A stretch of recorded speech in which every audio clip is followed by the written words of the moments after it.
ইয়াৰ উপৰিও underpass, railway overbridge এনেকুৱা ধৰণৰ স্কিমখিনিও তেখেতে আজি শুভাৰম্ভ কৰিব। তো আজিৰ পৰা আমাৰ নতুন চেনেল চিলাপথাৰ, ধেমাজি, লখিমপুৰ, হাৰমতি খুব ধুনীয়া হ'ব আৰু ইয়াত বহুত ধৰণৰ আন্তঃগাঁথনি কৰিব।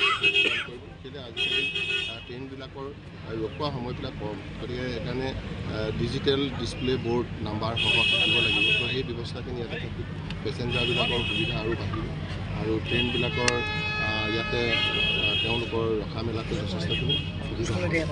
তো মই যিটো দেখিছোঁ যে ৰেলৱে খণ্ডত আমাৰ 24ৰ শেষলৈকে ইলেক্ট্ৰিক কাৰেণ্টৰ আমাৰ প্ৰব্লেমটো ছল্ভ হৈ যাব আৰু জুন মাহৰ ভিতৰতে ডিব্ৰুগড়ৰ পৰা চলা ট্ৰেইনবিলাকৰ কাম আমাৰ সম্পূৰ্ণ হ'ব আৰু মাৰ্চৰ 25ত আমি পাছিঘাটলৈকে ট্ৰেইনৰ লাইন আমাৰ এক্সটেনশ্যনটো হৈ যাব আৰু তাত বহুত ফেচিলিটি আছে, ডবা ৰিপেয়াৰিং, ইঞ্জিনৰ ৰিপেয়াৰিঙৰ পৰা আৰম্ভ কৰি এই সুবিধাবিলাক তাত থাকিব আৰু তেতিয়া আমি উত্তৰ পাৰেদি নিজাববীয়াকৈ আমি বহুতখিনি ট্ৰেইন পাবৰ কাৰণে আমি সক্ষম হ'ম।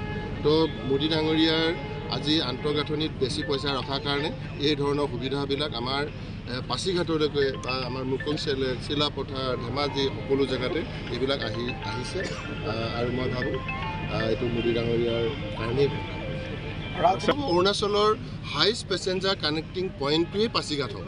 আজিৰ দিনটোত যদিও ইটানগৰৰ পৰা আহিছে, ইটানগৰ এটা অনলি কেপিটেল কানেক্টেড, কিন্তু পাছিঘাটৰ পৰা আমাৰ 3-4টা নেশ্যনেল হাইৱে কানেক্ট কৰি পাছিঘাট হৈছে আৰু পাছিঘাটত যেনেকৈ আমাৰ তেজু, ৰয়িং, চিয়াং, আপাৰ চিয়াং, লোৱাৰ চিয়াং, আমাৰ ধৰি লওক আপোনাৰ আলং, কিংকং, বাছাৰ চব জেগা কানেক্টেড হৈ যায়।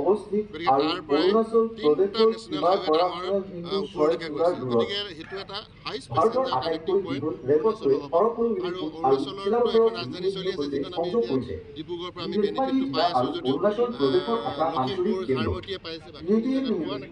তো সেইকাৰণে এই ধৰণৰ সুবিধাখিনি আমাৰ